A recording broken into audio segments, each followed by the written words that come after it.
रात बहुत शांत थी, लेकिन आर्या के दिल में तूफान मचा था। उसकी आंखों में नींद नहीं थी, बस पुरानी यादों की परछाइयां थीं। मोबाइल स्क्रीन पर आखिरी संदेश कई दिनों से वैसे का वैसे था। नीले टिक चमक रही थी, लेकिन जवाब आने का नाम नहीं था। उसका दिल हर मिनट यही पूछता था, क्या मैं इतनी भी जरूरी नहीं? कभी वही इंसान हर बात पर सबसे पहले जवाब दिया करता था, अब वही इंसान खामोशी की दीवारों के पीछे खुद को छुपा चुका। आर्या खिड़की से बाहर अंधेरे आसमान को निहारती हुई सोचने लगी। बादल भी शायद उसकी तरह टूटे दिल की कहानी सुना रहे थे। हवा भी आज कुछ अलग सी महसूस हो रही थी, उसकी बेचैनी साथ लिए। हर सांस उसे बीते लम्हों की तरफ वापस खींचने लगती थी चुपचाप। उसने खुद से पूछा, क्या गलती सिर्फ मेरी ही थी हर बार? दो इंसान कल तक सब था, आज अजनबी क्यों बन गया अचानक? उसकी ऑनलाइन मौजूदगी आर्या को हर बार और तोड़ दिया करती। देखकर अनदेखा करने का दर्द शायद जहर से भी ज्यादा गहरा होता। वो हर रोज मजबूत बनने की कोशिश करती, लेकिन हर रात टूटती। उसकी आंखों में आंसू नहीं बचे थे, सिर्फ सूनापन ही बाकी था। उसके अंदर भी कहीं अनकही चीखें दबी हुई सांसें ले रही थीं। लोगों की बातें सुनती तो और भी दिल भारी होने लगता था। सब कहते समय बदल देगा सब कुछ, पर कब, ये कोई नहीं जानता। उसकी माँ ने एक दिन उसका उतरा चेहरा ध्यान से देखा। माँ की आंखों में भी चिंता की हल्की लकीरें उभर आई थीं।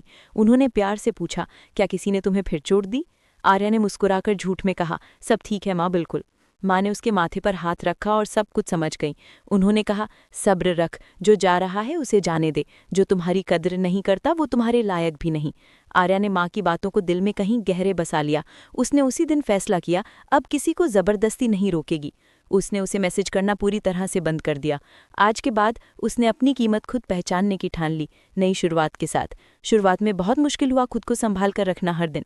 बार बार वो याद आती, उस इंसान की जो कभी बहुत अपना था। लेकिन उसने सब्र किया और अपने आंसू किसी को नहीं दिखाए। धीरे धीरे उसने खुद से दोस्ती करना शुरू कर दिया। उसने किताबों में खुद को ढूंढना शुरू किया, रातों के सन्नाटे में। उसने अपनी तकलीफों को शब्द बनाकर कागज पर उतारा। हर पन्ना उसकी चुप्पी की गवाही दे रहा था, बिना शिकायत।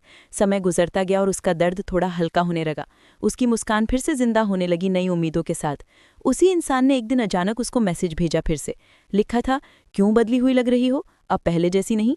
उसने वो मैसेज पढ़ा और हल्की सी मुस्कान दी। उसने जवाब नहीं दिया, सिर्फ दिल में एक सुकून महसूस किया, क्योंकि अब वो जान चुकी थी सब्र का फल मीठा होता है। जो नज़रअंदाज करता है वो खुद एक दिन अकेला रह जाता है।